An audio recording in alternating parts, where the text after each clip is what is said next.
There, welcome back to Dragon Dreams. I'm Ivan, and today I'm going to talk about house rules and how to be a responsible GM when using house rules. Okay, so there's three questions really fundamentally that I want to look at in this video. Number one, when should you make house rules? Number two, when should you not make house rules? And number three, what responsibilities does a GM have for making those house rules, and what house rules, therefore, should a GM make? Number one, when should you make house rules? So I think one reason is because it fits your setting or your campaign. So when 2nd edition AD&D came out with the Ravenloft setting, they lowered the ability of turn undead for clerics and paladins for a very obvious reason. Ravenloft is a horror game, and there's lots of undead in it. It wouldn't be scary, it would be way too easy as well if the clerics or paladins in the party could turn undead as easily as they can in mainstream 2nd edition AD&D, which is mainly a heroic fantasy game. Okay? And obviously this is not an example of actual factual house rules because it was TSR, the owners of Dungeons & Dragons, who were publishing this. But I think if you were going to make something kind of like Ravenloft, it would be understandable that you would kind of not quite nerf turn undead, but depower it significantly so that it's still powerful enough, but not powerful enough to really mess up the setting. Another thing you might want to do is there might be classes or races that aren't there, or new ones that are there because of the setting demands it, so that there might be like a special order of knights or something like that have special powers or something. I don't know what it would be, but you might have various reasons for putting those into your setting or for taking things out of the setting. Like maybe your setting does not have druids. Maybe there just aren't druid orders in your setting, so there's no druid class. Okay. The second reason to make house rules is to dial things up or down. So one really standard thing is challenge level. In 5e, I know a lot of people have special house rules to make 5e harder and to make it more lethal, because a lot of people feel that 5e is too easy. Your characters can too easily die. I'm currently running a BECMI campaign, and I have done a few things to make it a little bit less challenging, because BECMI D&D was from the 80s. It's from an era when things were very lethal. I mean, to give you a sense of this, a fighter could have as low as 3 hit points at first level. Okay, and you die at 0 level. No saving throws, none of this 3 saving throw stuff, not even a single saving throw. If your hit points get to 0, you're dead. Period, make a new character. Okay, and what I remember from that era is that there was a lot of re-rolling characters because there was a lot of characters dying, and you kind of getting an escape velocity from first level was kind of a challenge. And I want to run a classic BECMI campaign in many ways, but I don't want to spend a whole lot of time having characters die at low levels and then have them re-roll them.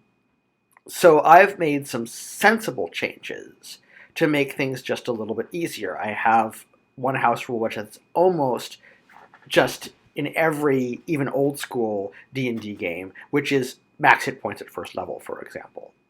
And hopefully that doesn't make things not challenging enough. I think that makes things the right amount of challenging, because it means that if the players are basically fairly tactical, they will succeed, or they should succeed, have a fairly high chance of succeeding anyway.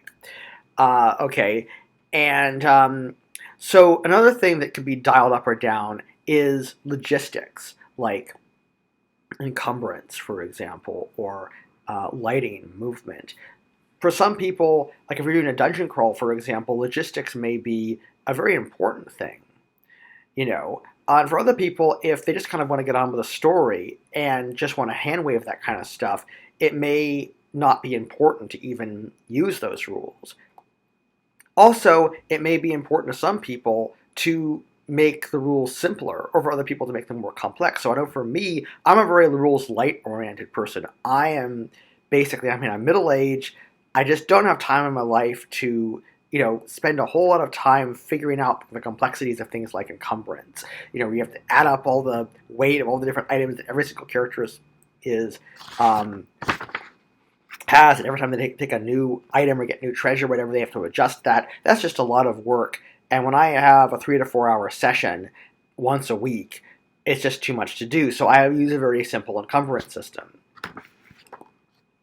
Okay. And the final reason to make house rules, in my opinion, is if there's a rule that you particularly dislike. And you don't necessarily have to dislike it strongly. It could just be, this is just not how you like to run things. And but I think what's important here is that it suit your campaign and your setting and your table, so that you are running the sort of game that you want to be running and that your players enjoy. Okay. And I'm going to talk a little bit later about, some of the nuances of that. When should you not make house rules? Number one, I think if they confuse the players, I think it's a bad idea to make too many house rules. I've done that in the past, and I've learned from that mistake.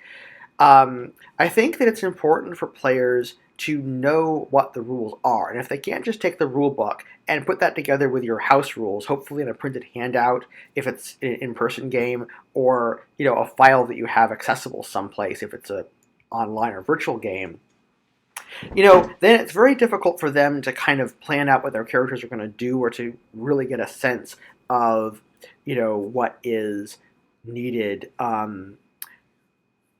to think tactically in that game.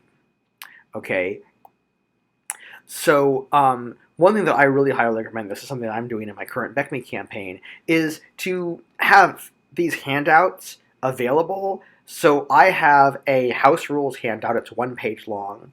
I have a how to make a character handout, which is 1 page long. And I have a new classes handout, which I believe is 1 page long. And the reason why I think that this is really useful is because that way, first of all, I don't have very many house rules. It's pretty standard stuff. It's easy to remember. They can just look at that 1 page, kind of in their minds, kind of put that together with the rule book and know how the rules work. If their character should die, they can go out and make a new character. And one reason why I like Beck Me is you can make a character in 10 minutes. So it's not a very long time away from the table. And I don't want to have to stop everything and kind of chaperone them while they make their character. I'll do it the first time because I think it's, it's important to demonstrate how it is and to answer questions. And also because I want to sort of, set things up in the setting and so forth. But once they know how to make a character, I want them to be able to have all the resources they need. So, for example, in my Beck Me campaign, rules as written, it's 3d6 in order for your ability scores. I'm allowing them to do 4d6, drop the lowest place where you want, because I sort of figure, I want them to have a fighting chance. I'd rather up the challenge and have them really feel confident about their characters than have characters they just really don't feel good about. And I also feel like it gamifies things more when you're making your character to choose how you put your ability scores, rather than just having the luck of the draw. So the second reason why I would not make house rules is if you're just making house rules as a creative outlet. And I know I've also done this, I've learned from my mistakes. I think there needs to be a good reason at your table in your campaign to make a house rule. And I think it's kind of easy. Like, I love the fact that you can make house rules. I love the creative process. I think that's one of the reasons why I'm in the TTRPG hobby, is because I love the idea that these games that we play are games that are expected to be modified by the game master. That's a really neat thing. Most games don't work that way. Monopoly doesn't work that way. Scrabble doesn't work that way. Chess doesn't work that way. But TTRPGs do, but there's creative outlets and then there's creative outlets. I mean, this is not a solo project. It's not just your own work of art that you're just going to put in a gallery somewhere. It's not just your self-expression or something like that. It's an interaction that you are taking with players. And I think if your only reason is just you like being creative and tinkering around with the rules, probably the wrong reason to make a house rule.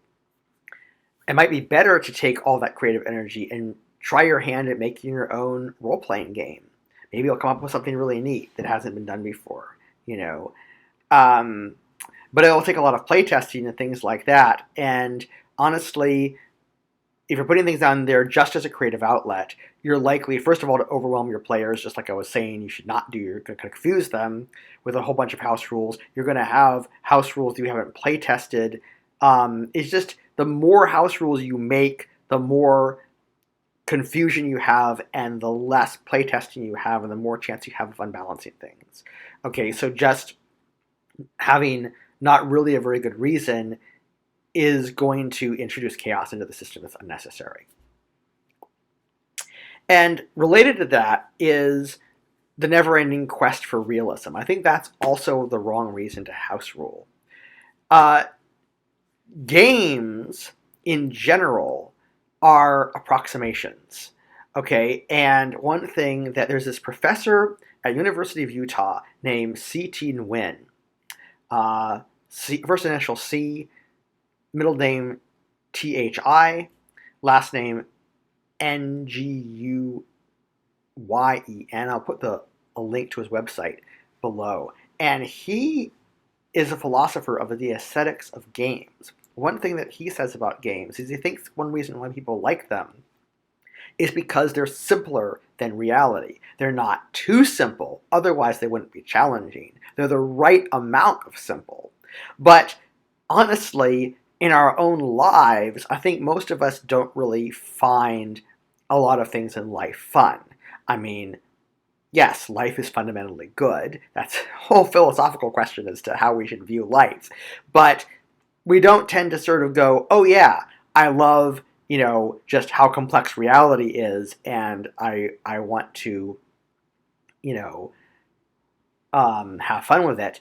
When we play a game, we want to, kind of let down our hair and kind of get away from things for a while, and have something that's sort of simpler than the complexities of the real world, and that's why, and it's also kind of impossible to have rules that accurately, show everything in a realistic way. And what does realistic mean in a fantasy world anyway? Again, we have abstractions and approximations, and the never-ending quest for realism, I think, always ends in failure with games, because you can keep on coming up with more and more and more and more ideas for how to make things more realistic and putting in more and more and more detail. And really, you're going to have too many house rules. You're going to confuse your players in all likelihood. You're going to introduce things that need to be play tested. You're going to interfere with balance and fairness. But more importantly, you're kind of going on a fool's errand by trying to sort of cram a bunch of rules in that won't really make the game better. What makes the game better is any rule that is made with the understanding that a game is an approximation and and is kind of deliberately vague. Okay. So what responsibilities does the GM have, and what house rules should a GM make? So I think the most important rule to follow is the golden rule. The GM, in other words, should run their game the way they would want a GM in a game to run things in a game that they're playing. So I think that house rules should reflect this. And it doesn't mean that everybody has to like your style. You might like dungeon crawls and somebody else might like storytelling games, and that's totally fine. And by the way, in my last video, I expressed why I don't like 5e, but that's not to say that there's something wrong with 5e that people shouldn't play it. I just don't happen to like it. But I know there's a lot of people who love 5e, and that's okay, you know. Uh, but if you're so into, like, if your storytelling game, if what that means to you is not doing tactical dungeon crawl type stuff, then you probably wouldn't want to be in the Beckme game that I'm running, for example. However, you might like to be in the Call of Cthulhu game that I ran several months ago, because that was very story driven. Okay. If you like to run funhouse dungeons, I think that's great. Not everybody likes funhouse dungeons. A lot of people find them unrealistic. Even dungeon crawl enthusiasts sometimes don't like funhouse dungeons. But if you can find players who love funhouse dungeons, you're golden. So I think that, it's not just about pleasing your players. There's something kind of in the middle of the table. I feel like there's almost kind of like a harmony that exists in the middle of the table. And not every player in the hobby belongs at your table, because you have a specific type of game that you want to run. But once you've chosen that, and assuming that you have players who want to play the sort of game that you're playing, then I think you can apply the golden rule and say, okay, given that that's the kind of game that I want to run, what sorts of tweaks to the rules, in other words, what house rules would be necessary to make that happen? Okay. And, but that is not to say that any of these rules necessarily need to be followed as hard, strict rules. This is a creative process, and I think that as with any creative process, really kind of anything goes, and the sky is the limits. But I think that we should do things for the right reasons. We should do things for our game and for those players who want to be playing our game, if that makes sense. We should be doing things that make things efficient, or that make things fit our setting, or that make things fit, all the reasons why I said. And it should be the minimum amount of house rules necessary to do that, and the minimum amount of complexity to do that.